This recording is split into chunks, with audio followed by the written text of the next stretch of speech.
അപ്പോൾ ഇത്രയൊക്കെ വയ്യാതായിട്ട് അതും ഇങ്ങനത്തെ ഒരു മനുഷ്യൻ കാര്യം എന്ന് വെച്ച് കഴിഞ്ഞാൽ ഒരു പാരാപ്ലേജിക് പേഷ്യൻ്റാണ്, ഒരിക്കലും CAD പേഷ്യൻ്റ് അല്ല, കാർഡിയാക് അറസ്റ്റ് വന്ന പേഷ്യൻ്റ് അല്ല, പാരാപ്ലേജിക്കാണ്. കാര്യം ബിട്ടോൻ്റെ തളർച്ച പല സ്ഥലത്തും പല രീതിയിലാണ്, കഴുത്തിന് താഴോട്ട് പല രീതിയിലാണ് ബിട്ടോയ്ക്ക് സെൻസേഷൻ ഉള്ളത്, പല സ്ഥലത്തും ഉണ്ട് ഇല്ല അങ്ങനെ ബിട്ടോ തന്നെ പറയാറുണ്ട്. ഞാൻ 15%, 15നും 20നും ഇടയ്ക്കുള്ള ആരോഗ്യം വെച്ചാണ് ഞാൻ ജീവിക്കുന്നത്, അത്ര ആരോഗ്യമേ ഉള്ളൂ ബിട്ടോയ്ക്ക്. അങ്ങനെ ജീവിക്കുന്നൊരു മനുഷ്യൻ ഇത്ര അസ്വസ്ഥത പ്രകടിപ്പിക്കുമ്പോൾ ആരായാലും, ഇനി പൂർണ്ണ ആരോഗ്യവനായുള്ളൊരു മനുഷ്യൻ അസ്വസ്ഥത പ്രകടിപ്പിക്കുമ്പോൾ ആരായാലും ഒന്ന് ഹോസ്പിറ്റലിൽ കൊണ്ടുപോകണ്ടേ.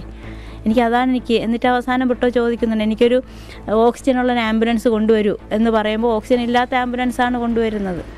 എനിക്കതൊക്കെ കേട്ടപ്പോൾ ഞാൻ ഭ്രാന്തമായ അവസ്ഥയിലാണ് ഞാൻ നിൽക്കുന്നത്, എനിക്ക് ഭ്രാന്ത് പിടിച്ചോലെയാണ് ഞാനിരിക്കുന്നത്. ഞാനിത് ആരോട് പറയാൻ? ഈ വീട്ടിൽ ഞാനും എൻ്റെ മോളും അയാളും മാത്രമാണുള്ളത്, ഞാൻ ആരോട് പറയാനാണ്?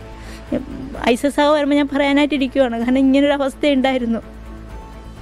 എനിക്കൊന്നും പറയാനില്ല, ഞാനിപ്പോഴും വല്ലാത്തൊരു മാനസികാവസ്ഥയിലാണ്.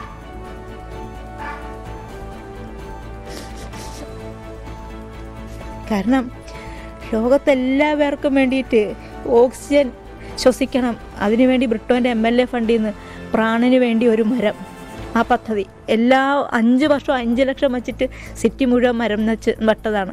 ഞാനടക്കമുള്ളവർ പോയി മരം വച്ച് പിടിപ്പിച്ചതാണ്. നഗരത്തിൽ 100 ആൽമരം വെച്ചത്, എല്ലാ സ്ഥലത്തും ആൽമരം.